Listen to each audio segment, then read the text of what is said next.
से स्वागत करते हैं हम आप लोगों का अपने चैनल पे। और आज हम लोग स्टार्ट करने जा रहे हैं एक चैप्टर का नाम है बायोमॉलिक्यूल्स। और ये 12th क्लास के केमिस्ट्री का लास्ट चैप्टर है और 11th बायो में भी इसे पढ़ा करते हैं हम लोग। बायो का तो नहीं पता इसमें क्या पढ़ाया जाता होगा, मगर जो केमिस्ट्री का सिलेबस में आइए उसको एक बार डिस्कस करते हैं। और आज का जो टारगेट हमारा रहेगा बायोमॉलिक्यूल्स के लिए वो रहेगा, फर्स्ट ऑफ ऑल हम लोग इंट्रोडक्शन लेंगे, जैसा कि हर चैप्टर में हम लोग लेते हैं, पता है आप लोगों को। एंड सेकेंड जो टॉपिक रहेगा हमारा वो रहेगा व्हाट इज बायोमॉलिक्यूल, कि बायोमॉलिक्यूल होता क्या है, क्यों पढ़ रहे हैं हम लोग इसे। ठीक है, एक आंसर तो हमको पता ही होगा, सर बोर्ड में आएगा इसलिए पढ़ रहे हैं इसको। And third one is types of biomolecule, कौन कौन से बायोमॉलिक्यूल के टाइप्स हैं जो अपने सिलेबस के अंदर हैं जिनको डिस्कस करना है। And the fourth is carbohydrate which is one of the biomolecule, जो एक बायोमॉलिक्यूल है, इसकी स्टडी करेंगे हम लोग। And classification of carbohydrate, carbohydrate का क्लासिफिकेशन, कितने टाइप्स के कार्बोहाइड्रेट होते हैं। फिर धीरे धीरे करके चैप्टर को आगे बढ़ाएंगे। तो चलिए बिना किसी टाइम पास के चैप्टर को स्टार्ट करते हैं। फर्स्ट ऑफ ऑल हम लोग शुरू करते हैं इंट्रोडक्शन।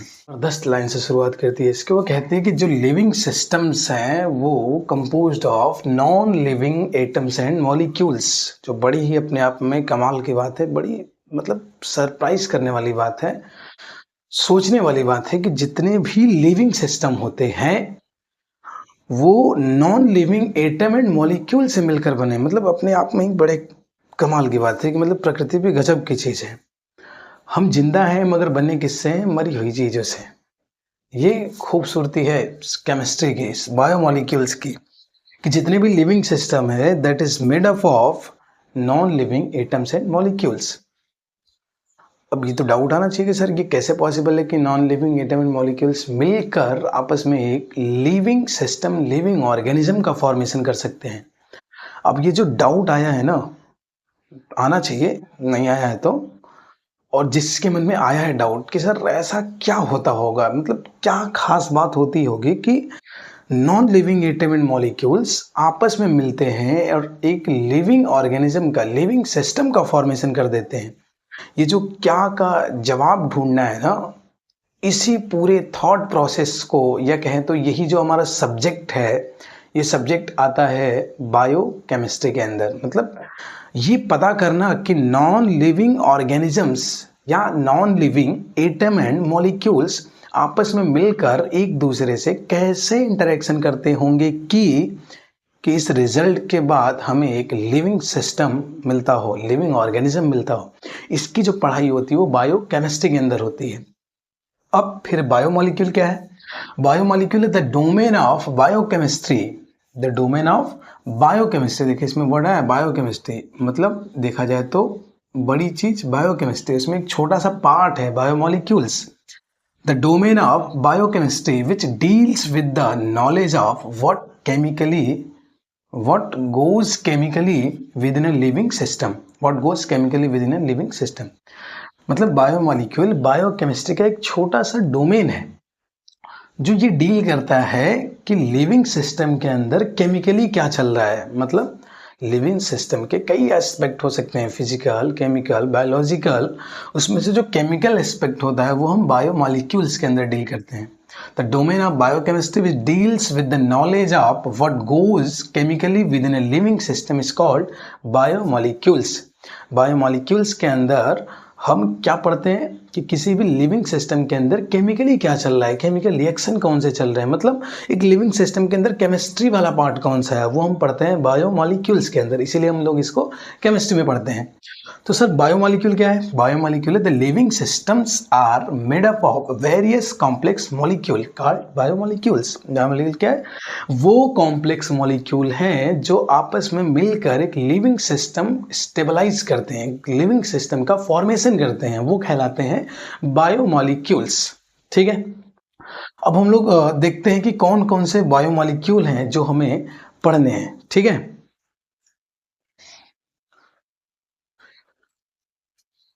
अब इन बायोमॉलिक्यूल्स के अंदर हमें 5 मॉलिक्यूल्स के बारे में, 5 कॉम्प्लेक्स मॉलिक्यूल के बारे में पढ़ना है। First one is carbohydrate. क्या है? Carbohydrate. Second one is protein, protein. And third one is enzyme, fourth one is vitamin and fifth one is and last one is nucleic acid. इसके अलावा भी बहुत से मॉलिक्यूल होंगे हैं, मगर वो हमारे डोमेन के अंदर नहीं आते हैं, जो अपने सिलेबस का डोमेन है उसके अंदर नहीं आते। मेजरली हमें अपने चैप्टर के अंदर इन 5 कॉम्प्लेक्स मॉलिक्यूल के बारे में पढ़ना है। तो चलिए हम लोग स्टार्ट करते हैं। Carbohydrate, first biomolecule carbohydrate. तो सारे बायोमॉलिक्यूल्स के अंदर जो फर्स्ट बायोमॉलिक्यूल हमारा वो है कार्बोहाइड्रेट। कार्बोहाइड्रेट में कौन कौन से वो मेजर पॉइंट्स हैं एनसीईआरटी के जो हमें ध्यान में रखना है अपने एग्जाम को ध्यान में रखते हुए। तो first point is carbohydrates are produced by plants. Plants के द्वारा ये प्रोड्यूस किए जाते हैं in the form of cane sugar, glucose, starch. Cane sugar, glucose और स्टार्च के रूप में एटसेट्रा, और भी चीज़ें हैं जैसे ग्लाइकोजन हो गया, सेलुलोज हो गया, इनके फॉर्म में जो है प्लांट्स इनको प्रोड्यूस करते हैं। सेकेंड पॉइंट इज कार्बोहाइड्रेट का जो नाम पड़ा है, इसके नाम के पीछे की हिस्ट्री क्या है, इसका नाम ऐसा क्यों पड़ गया। तो देखो कार्बोहाइड्रेट जो है वो 2 वर्ड से मिलकर बना है। The first is carbon and second is hydrate. इसका मतलब निकल के आता है कि ये कार्बन के हाइड्रेट्स हैं, हाइड्रेट्स ऑफ कार्बन है। कार्बोहाइड्रेट्स का मतलब क्या है, ये हाइड्रेट्स ऑफ कार्बन है, कार्बन के हाइड्रेट्स है। कार्बन के हाइड्रेट्स का मतलब है कि हाइड्रेट का मतलब आप समझते हैं वाटर, और कार्बन का मतलब कार्बन। तो इसका मतलब कार्बन के साथ अगर वाटर के मॉलिक्यूल लगाते जाएं तो इस तरीके से कार्बोहाइड्रेट का फॉर्मेशन हो सकता है। ये नाम इसका बता रहा है, मगर अब ऐसा नाम क्यों मिला होगा, क्यों इसको ऐसा नाम दिया गया। तो इसका रीजन ये था कि जो स्टार्टिंग में जो कार्बोहाइड्रेट के मॉलिक्यूल थे, जो मॉलिक्यूल स्टार्टिंग में डिस्कवर हुए थे, जिनके बारे में लोगों ने शुरू में जाना था, वो सारे जो फॉर्मूले थे जैसे ग्लूकोज हो गया, फ्रक्टोज हो गया, गैलेक्टोज हो गया, ये कार्बोहाइड्रेट्स हैं। इनका फॉर्मूला C6H12O6, तीनों का फॉर्मूला सेम होता है मगर स्ट्रक्चरल फॉर्मूला अलग अलग होता है, वो जब पढ़ेंगे तब देखेंगे। इन तीनों ही फॉर्मूले को, या तीनों के सेम ही फॉर्मूले हैं, मतलब इन तीनों को इस फॉर्म में लिखा जा सकता है। ध्यान से देखिएगा, C6 और H2O का 6, C6H12O6। तो होता क्या था कि स्टार्टिंग में जो मॉलिक्यूल्स डिस्कवर हुए थे कार्बोहाइड्रेट के, उन मॉलिक्यूल्स को हम इस फॉर्म में लिख सकते थे, CXH2OY, या ये YXY सेम भी हो सकते हैं, अलग अलग भी हो सकते हैं, depending upon the different situation. तो ये जो फॉर्मूला लिखा गया है, जो फॉर्म है, ये फॉर्म ही किसका है, हाइड्रेट्स ऑफ कार्बन का या कार्बोहाइड्रेट का है। मतलब इसमें कार्बन है प्लस वाटर मॉलिक्यूल है, कार्बन है वाटर मॉलिक्यूल है। जैसे आपने देखा होगा जो कॉपर सल्फेट होता है उसका फॉर्मूला में ऐसे लिखते हैं CuSO4.5H2O, मतलब इसको बोलते क्या है, कॉपर सल्फेट पेंटाहाइड्रेटेड। तो इस हिसाब से इसको हम क्या बोल सकते हैं, हेक्सा कार्बन हेक्साहाइड्रेटेड। नाम आगे चल के कुछ और पड़ा हो, मगर ये जो फॉर्मूले हैं इनको हम इस फॉर्म में लिख सकते हैं, मतलब एक ऐसे फॉर्म में लिख सकते हैं जिसको देखने के बाद ऐसा लगे कि कार्बन के हाइड्रेट हैं, ये जो कार्बोहाइड्रेट हैं ये कार्बन के हाइड्रेट हैं, तो इसलिए इनका नाम क्या पड़ा, कार्बोहाइड्रेट। ठीक है, इनका नाम क्या पड़ गया, कार्बोहाइड्रेट। मगर पता है हिस्ट्री है, स्टार्टिंग में तो हमारे और आपके साथ भी ऐसा होता है कि बच्चा शुरू में आया तो कुछ अच्छी चीज़ें देखकर हमने नाम तो रख दिया उसका, मगर बाद में पता चला कि नहीं, वो नाम के ठीक विपरीत काम कर रहा है।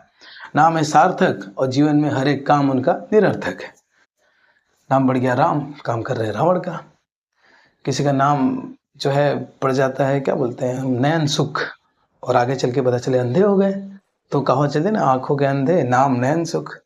खैर, नाम में क्या रखा है, मगर नाम तो आ गया। स्टार्टिंग में लोगों को ऐसा लगा, नाम दे दिया, आज भी नाम चल रहा है, क्योंकि जो नाम पड़ गया उसमें अब क्या ही चेंज किया जाए। बचपन में पैदा हुए तो लग रहे थे काले हैं, नाम पड़ गया कलुआ, अभी गोरे हैं तो क्या कर सकते हैं, कोई बात नहीं। खैर, मगर ये जो कहानी हुई कार्बोहाइड्रेट का नाम, और यहीं से कहीं ना कुछ लोग डेफिनेशन भी बना लिए थे। क्या डेफिनेशन बना लिए थे, sir carbohydrates are hydrates of carbon. Carbohydrate क्या है, कार्बन के हाइड्रेट है। ये डेफिनेशन बदलना जरूरी थी, क्योंकि कार्बन के हाइड्रेट है नहीं, वो दिखने में लगते हैं आपको, वो दिखने से लग रहा है, वो वास्तव में वो कार्बन के हाइड्रेट है नहीं। ऐसा नहीं कि आप हीट करोगे उसको तो कार्बन अलग होगा, वाटर अलग होगा। अगर ऐसा होता तो हम मानते कि कार्बन के हाइड्रेट है।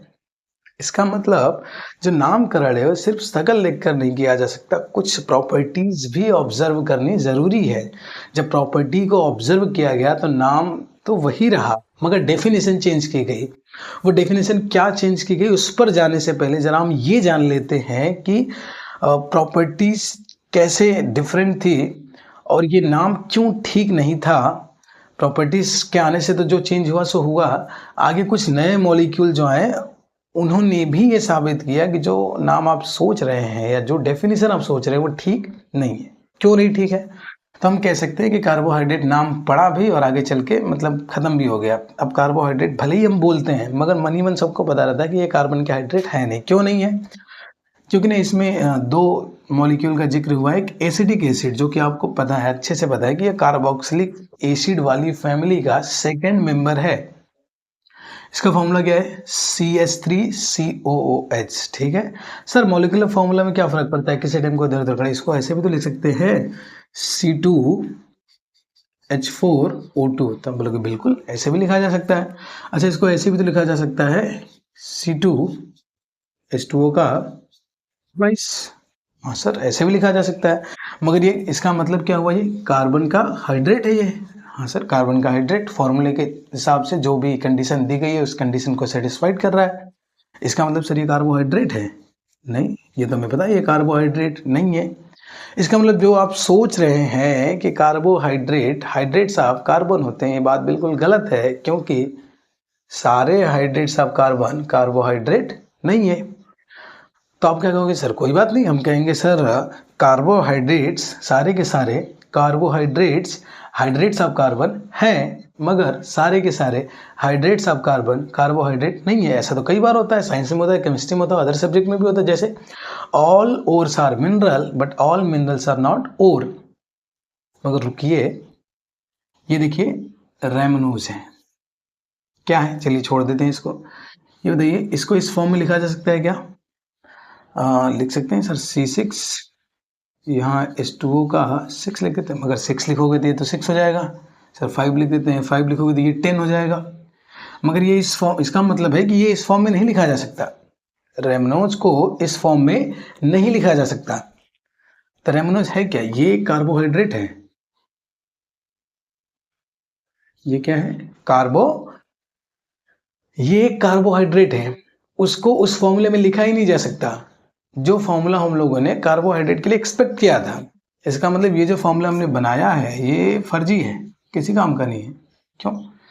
स्टार्टिंग में तो हमने अपने आप को समझा भी लिया कि चलो कोई बात नहीं, सारे कार्बोहाइड्रेट्स कार्बन के हाइड्रेट्स हैं, मगर सारे कार्बन के हाइड्रेट्स कार्बोहाइड्रेट नहीं है। मगर सारे कार्बोहाइड्रेट्स भी कार्बन के हाइड्रेट्स नहीं है, और सारे कार्बन के हाइड्रेट्स भी कार्बोहाइड्रेट्स नहीं है। मतलब ये जो फॉर्मूला सोचा गया था, ये फॉर्मूला मतलब बिल्कुल गलत था। मतलब एक कह सकते हैं कि आज के पर्सपेक्टिव से अगर देखा जाए तो बहुत बेकार किस्म की कल्पना की गई थी। मगर खैर उस समय अच्छी बात थी, लोगों ने सोचा था, अच्छा ही सोचा था। हाँ चलिए, अब आपको ये क्लैरिटी हो जानी चाहिए कि कार्बोहाइड्रेट्स का जो नाम पड़ा वो इस वजह से पड़ा, मगर आज के टाइम पे इस फॉर्मूले का कार्बोहाइड्रेट से कोई लेना देना नहीं है। रीजन हमने समझा। रीजन ये है कि बहुत से कार्बोहाइड्रेट ऐसे भी हैं, जिसमें कि एग्जांपल हमने रेमनोज का लिया है। बहुत से कार्बोहाइड्रेट ऐसे भी हैं जो इस फॉर्मूले के हिसाब से नहीं लिखे जा सकते हैं, इस फॉर्म में नहीं लिखे जा सकते हैं। और बहुत से कंपाउंड ऐसे भी हैं जो इस फॉर्म में लिखे तो जा सकते हैं, मगर वो कार्बोहाइड्रेट नहीं है। ये मेन बात हमें याद रखनी है। फिर से रिपीट कर देते हैं, बहुत से कार्बोहाइड्रेट ऐसे हैं जिनको इन फॉर्म में नहीं लिखा जा सकता। There are many carbohydrates which can't be written in this form, and बहुत से मॉलिक्यूल अदर कंपाउंड भी ऐसे हैं जिनको इस फॉर्म में लिखा जा सकता है, बट वो कार्बोहाइड्रेट नहीं है। There are many kinds of molecules and compounds which can be written in the form of this, but they are not carbohydrates. ठीक है, ये बात याद रहेगी। तो इसको अगर नोट कर सकते हैं तो नोट कर लीजिएगा। खैर हम यहाँ नहीं नोट कर रहे हैं, इसको नोट जरूर कर लीजिएगा। ठीक है, बहुत से कार्बोहाइड्रेट ऐसे हैं जिनको ऐसे नहीं लिखा जा सकता, और बहुत से अदर कंपाउंड्स ऐसे हैं जिनको ऐसे लिखा जा सकता है, मगर वो कार्बोहाइड्रेट नहीं है। और साथ ही साथ ये तीसरा वाला भी है, जिसमें कुछ मॉलिक्यूल हैं जो कार्बोहाइड्रेट है, उनको लिखा जा सकता है। ठीक है, कोई दिक्कत? चलिए आगे बढ़ते हैं, इसको हटा देते हैं, जो काम की चीज़ है उसको रहने देते हैं। तो सर ये सब कुछ हुआ तो कुछ चेंज करना पड़ा? जी बिल्कुल चेंज करना पड़ा। अब हमने अपनी डेफिनेशन चेंज की, प्रॉपर्टीज के हिसाब से डेफिनेशन बताई। क्या बताई?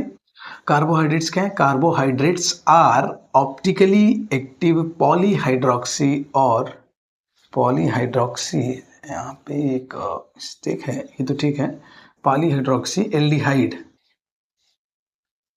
पॉलीहाइड्रोक्सी एल्डिहाइड और ketones, optically active polyhydroxy aldehyde और कीटोन्स। और ये और भाई ये क्यों मिट गया? और the compounds which produce such units on hydrolysis. Sir ये क्या बोल दिया? बड़ी कॉम्प्लेक्स सी बात बोल दी आपने। कार्बोहाइड्रेट्स क्या हैं?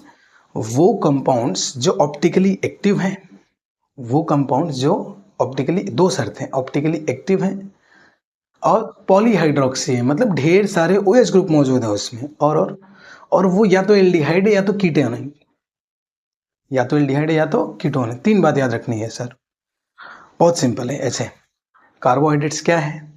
पहली शर्त ऑप्टिकली एक्टिव है, दूसरी शर्त पॉलीहाइड्रोक्सी है। पॉलीहाइड्रोक्सी का मतलब there are many OH group present in the compounds, molecule के अंदर बहुत से OH ग्रुप मौजूद हैं।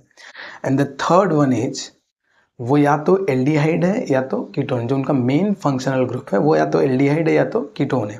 ठीक है, याद रहेगी तीन बात। पहली बात ऑप्टिकली एक्टिव है, ऑप्टिकली एक्टिव मतलब ऑप्टिकल आइसोमेरिज्म शो करेंगे। दूसरी बात पॉलीहाइड्रोक्सी मॉलिक्यूल है, मतलब ढेर सारे OH ग्रुप मौजूद है। तीसरी बात एल्डिहाइड। अब ये बात सुन के भी आपको समझ आना चाहिए कि सर किसी न किसी तरीके से प्रॉपर्टीज को चेक किया गया होगा, फॉर्मूले को चेक किया गया होगा, तो इनसे ये बात हमें निकल के आई। सर सारे फॉर्मूलों में ये बातें कॉमन दिखती हैं, सारे ही कार्बोहाइड्रेट्स के जो फॉर्मूले होते हैं वो सारे ऑप्टिकली एक्टिव होते हैं, उनमें सब में ढेर सारे OH होते हैं और मेन फंक्शनल ग्रुप उनका या तो एल्डिहाइड होता है या तो कीटोन, दोनों एक साथ नहीं आते, या तो एल्डिहाइड आता है या तो कीटोन आता है। तो इस आधार पर हमने जो डेफिनेशन बनाई बायोमोलिक्यूल की वो ये बनाई कि optically active polyhydroxy ketones, sorry optically active polyhydroxy aldehyde और कीटोन्स या तो वो ये हैं या फिर क्या है, और the compounds which produce such units on hydrolysis. Sir फिर ये क्यों जोड़ा गया है? ये इसलिए जोड़ा गया है कि कई बार ये ऑप्टिकली एक्टिव पॉलीहाइड्रोक्सी तो होते हैं मगर एल्डिहाइड या कीटोन कई बार नहीं नजर आ रहा होता है। तो सर फिर क्यों बोलते हैं? फिर इसलिए बोलते हैं कि जब उनका हाइड्रोलिसिस किया जाता है तो वो ऐसे यूनिट्स देते हैं, टूटते हैं, जब हाइड्रोलाइज होते हैं तो इनमें जो सिंपल यूनिट निकल कर आती है वो यही होती है, ऑप्टिकली एक्टिव होते हैं, वो तो पहले से भी थे, पॉलीहाइड्रोक्सी पहले से भी थे, वो एल्डिहाइड और कीटोन दिखने लगता है। सर ऐसा कोई एग्जांपल है? हाँ, सुक्रोज का एग्जांपल है ऐसा। पहले उन यूनिट की बात कर लेते हैं, जैसे देखिए ग्लूकोज, ये होता है glucose, CHO CHOH CHH CHOH CHH CH2H, हाँ ठीक है, HOH। फ्रक्टोज का भी फॉर्मूला ऐसे होता है, उसमें कीटोन ग्रुप आ जाता है। अगर ये जरा इसको देखिए ध्यान से,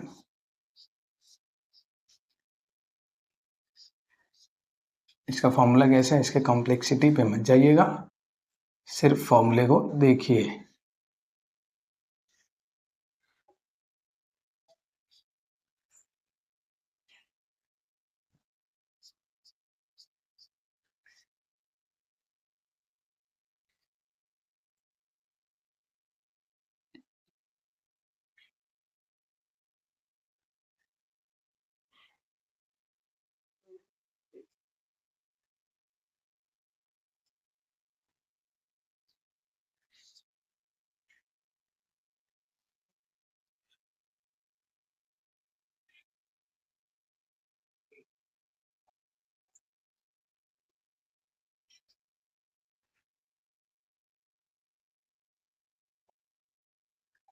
ध्यान से देखिए, इस मॉलिक्यूल को ध्यान से देखिए, ऑप्टिकली एक्टिव है, यस ऑप्टिकली एक्टिव है, वो चेक किया गया है। पॉलीहाइड्रोक्सी है, हाँ सर पॉलीहाइड्रोक्सी है, ढेर सारे OH दिख रहे हैं, यहाँ OH, यहाँ पर OH, ढेर सारे OH भी हैं, मगर सर एल्डिहाइड और कीटोन नहीं दिख रहे हैं इसमें, ना तो कहीं एल्डिहाइड नजर आ रहा है और नहीं ना तो कहीं कीटोन नजर आ रहा है। आपको पता है जब यहाँ पे हाइड्रोलिसिस किया जाएगा इसका एसिड के प्रेजेंस में, तो ये देगा ग्लूकोज और फ्रक्टोज। क्या देगा? ग्लूकोज और फ्रक्टोज। और ग्लूकोज और फ्रक्टोज में तो होता ही है, तो इसका मतलब ये वाला जो कंपाउंड है इसमें वैसे तो एल्डिहाइड और कीटोन नहीं मौजूद है, मतलब वैसे तो ये तीनों ही शर्तों को फॉलो नहीं कर रहा है, मगर जब इसका हाइड्रोलिसिस किया जाएगा तो हाइड्रोलिसिस में जो यूनिट निकल कर आएगी वो इन शर्तों को फॉलो करेगी। तो इसीलिए बोला गया है कि या तो वो मॉलिक्यूल ऐसा होगा जो तीनों शर्तों को खुद फॉलो कर देगा, और खुद नहीं करेगा तो जब इसका हाइड्रोलिसिस किया जाएगा तो उसमें जो सिंपल यूनिट निकल कर आएंगी वो इन सारी कंडीशंस को सेटिस्फाइड करेंगे। तो एक बार फिर से आसान भाषा में समझ लेते हैं कि कार्बोहाइड्रेट्स क्या है। तो वो ऑप्टिकली एक्टिव पॉलीहाइड्रोक्सी एल्डिहाइड या कीटोन है। ऑप्टिकली एक्टिव पॉलीहाइड्रोक्सी एल्डिहाइड या कीटोन। ये नहीं है तो क्या है? ये नहीं है तो ऐसे मॉलिक्यूल है जो हाइड्रोलिसिस पर ऐसे मॉलिक्यूल देंगे, या तो वो खुद दे देंगे ऐसे मॉलिक्यूल, नहीं तो हाइड्रोलिसिस के बाद देंगे। ठीक है, तो ये है कार्बोहाइड्रेट। अब इसमें जो स्वीट कार्बोहाइड्रेट्स थे, ऐसे कार्बोहाइड्रेट्स जिनका टेस्ट मीठा हुआ करता था, उनको सुगर्स बोला गया, और आगे चल के उन्हीं का नाम सैकेराइड्स पड़ा। सैकेराइड्स क्यों पड़ा? ये सैकेराइड्स सैकेरन नाम के लैटिन वर्ड से आया है। ये लैटिन वर्ड है, इसका मतलब ही होता है शुगर। तो हम लोग अपने यहाँ इंडियन लैंग्वेज के हिसाब से देखा जाए तो शुगर बोलेंगे, और फॉरेन लैंग्वेज के हिसाब से या नॉर्मली केमिस्ट्री में आप अक्सर देखा करते हैं लैटिन वर्ड, वो सैकेरन है। सैकेरन का मतलब शुगर या स्वीट होता है, मीठा, उसी का नाम आगे चल के पड़ा सैकेराइड्स। जो टेस्ट में जो है मीठे थे, जो कार्बोहाइड्रेट्स टेस्ट में मीठे थे, उनको हम शुगर्स नाम दे दिए, सैकेराइड्स दे दिए। ठीक है, नेक्स्ट हम बात कर लेते हैं क्लासिफिकेशन ऑफ कार्बोहाइड्रेट्स के, कि कार्बोहाइड्रेट्स को फर्दर किन क्लास के अंदर क्लासिफाई कर सकते हैं। और इन पर जाने से पहले एक बार मैं फिर से आपको बता दूं कि जो कार्बोहाइड्रेट्स हैं वो पॉलीहाइड्रोक्सी एल्डिहाइड या कीटोन है, और साथ ही साथ ऑप्टिकली एक्टिव है। या तो ये खुद है या तो हाइड्रोलिसिस पर ऐसे सिंपल यूनिट देते हैं। ठीक है, और बाद में हमने ये भी देखा था कि जो कार्बोहाइड्रेट्स हैं वो जो मीठे होते हैं, जिनका टेस्ट मीठा होता है, उनको शुगर या सैकेराइड्स के नाम से भी जानते हैं। तो अगर कार्बोहाइड्रेट्स का क्लासिफिकेशन करें तो 3 क्लास के अंदर इनको बांटा जा सकता है। First one is monosaccharides, second one is oligosaccharides and third one is polysaccharides. Monosaccharides क्या है? मोनोसैकेराइड्स वो हैं जो सबसे सिंपलेस्ट फॉर्म ऑफ कार्बोहाइड्रेट है, मतलब जिनको फर्दर आप हाइड्रोलाइज नहीं कर सकते, मतलब ये अकेले ही कार्बोहाइड्रेट होने के तीनों शर्तों का पालन करते हैं। 3 शर्त क्या है, भूले तो नहीं? पहली शर्त ऑप्टिकली एक्टिव होना चाहिए, दूसरी शर्त पॉलीहाइड्रोक्सी यानी ढेर सारे OH ग्रुप होने चाहिए, एंड तीसरी शर्त या तो एल्डिहाइड मौजूद हो या तो कीटोन मौजूद हो। ठीक है, तो ये जो मोनोस यानी मोनोसैकेराइड्स होते हैं वो हाइड्रोलिसिस पर कोई प्रोडक्ट नहीं देते हैं, मतलब इनको कह सकते हैं कि monosaccharides are the carbohydrates which can not be hydrolysed further, जिनको फिर से हम हाइड्रोलिसिस नहीं कर सकते, जिनका वो है। ये सिंपलेस्ट कार्बोहाइड्रेट है, पता है, ये सिंपलेस्ट है, इसीलिए फर्दर हाइड्रोलिसिस नहीं हो रहा है। और इनके एग्जांपल क्या है? Glucose, fructose, ribose, galactose etcetera, ये सारे एग्जांपल है मोनोसैकेराइड्स के।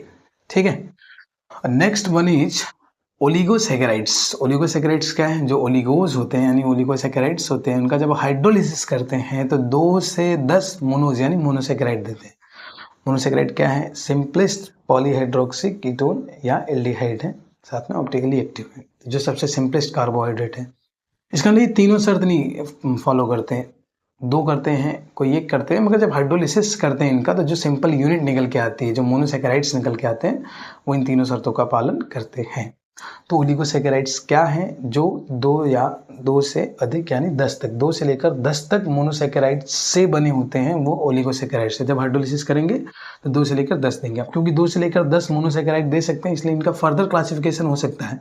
जो 2 देंगे उनको डाइसैकेराइड्स, जो 3 देंगे वो ट्राइसैकेराइड्स, जो 4 देंगे वो टेट्रा, फिर पेंटा, हेक्सा, हेप्टा, ऑक्टा, नोना, और फिर लास्ट में डेकासैकेराइड्स तक जा सकते हैं। ठीक है, सिंपल है। 2 मोनोसैकेराइड्स अगर दे रहे हैं हाइड्रोलिसिस पे डाइसैकेराइड, 3 दे रहे हैं ट्राई, ऐसे 10 देंगे तो डेकासैकेराइड्स। इनके एग्जाम्पल क्या है? सुक्रोज हो गया, लैक्टोज हो गया, मल्टोज हो गया, ये सारे एग्जाम्पल हैं ओलिगोसैकेराइड्स में बेसिकली ये डाइसैकेराइड्स के एग्जाम्पल हैं, ठीक है। And the third and last one is polysaccharides. Polysaccharides क्या है? पॉलीस यानी पॉलीसैकेराइड्स वो कार्बोहाइड्रेट्स हैं जिनका जब हाइड्रोलिसिस किया जाता है तो हाइड्रोलिसिस पर मोर देन 10 मोनोज देते हैं, यानी मेनी मोनोज, ढेर सारे मोनोसैकेराइड्स देते हैं। पहली बात ये मोनोज है, ठीक है, मोमोज नहीं है। तो पॉलीसैकेराइड्स वो कार्बोहाइड्रेट्स होते हैं जो हाइड्रोलिसिस के बाद 10 से भी ज़्यादा मोनोज यानी मोनोसैकेराइड्स देते हैं, इसलिए इनको पॉलीसैकेराइड्स कहा जाता है। आपको पता है पॉली माने बहुत सारा, ढेर सारा, मेनी सैकेराइड्स माने मोनोसैकेराइड्स। अच्छा, इनके एग्जाम्पल क्या है? सेलुलोज हो गया, स्टार्च हो गया, ग्लाइकोजन हो गया, इनके एग्जाम्पल में ढेर सारे मोनोसैकेराइड्स होते हैं। सिंपल यूनिट ढेर सारे मौजूद होते हैं। इनकी एक खास बात ये है, ये आपसे सवाल पूछा जा सकता है ना, तो इस पे विशेष ध्यान दीजिएगा कि जो पॉलीसैकेराइड्स होते हैं ना वो स्वीट नहीं होते, वो मीठे नहीं होते, इसलिए इनको नॉन शुगर भी कहा जाता है। अब आपसे ना सीबीएसई ने कई बार क्वेश्चन पूछा कि व्हाट आर नॉन शुगर या what is non sugar. Non sugar क्या है? पॉलीसैकेराइड्स है। कार्बोहाइड्रेट्स में जो पॉलीसैकेराइड्स हैं उनको हम नॉन शुगर्स बोलते हैं। क्यों बोलते हैं? क्योंकि ये टेस्ट में मीठे नहीं होते हैं, इसलिए इनको नॉन शुगर बोलते हैं, ठीक है। समझ आ रही बात? कोई दिक्कत? ठीक है। तो चलिए आज के लिए आज का टारगेट हमारा पूरा हुआ, इतना ही रखते हैं आज में। नेक्स्ट क्लास जब हम लोग स्टार्ट करेंगे तो इस क्लास में हम लोग पढ़ेंगे ग्लूकोज के बारे में, या देखा जाए तो मोनोसैकेराइड्स के बारे में। मोनोसैकेराइड्स में ग्लूकोज और फ्रक्टोज, ये दो मॉलिक्यूल ऐसी हैं जिनकी हमें स्टडी करनी है अपने चैप्टर के अंदर, अपने सिलेबस के अंदर इनकी स्टडी करनी है। ओलिगोसैकेराइड्स में सुक्रोज की करनी है, लैक्टोज, बहुत डिटेल में तो नहीं, इनकी बहुत डिटेल में करनी है, इनकी तो बहुत डिटेल में, उसमें भी सबसे ज़्यादा डिटेल में स्टडी हमें ग्लूकोज की करनी है। तो नेक्स्ट क्लास में हम लोग मिलते हैं जिसमें हम लोग मोनोसैकेराइड्स लेकर आएंगे, ठीक है। तब तक के लिए बाय।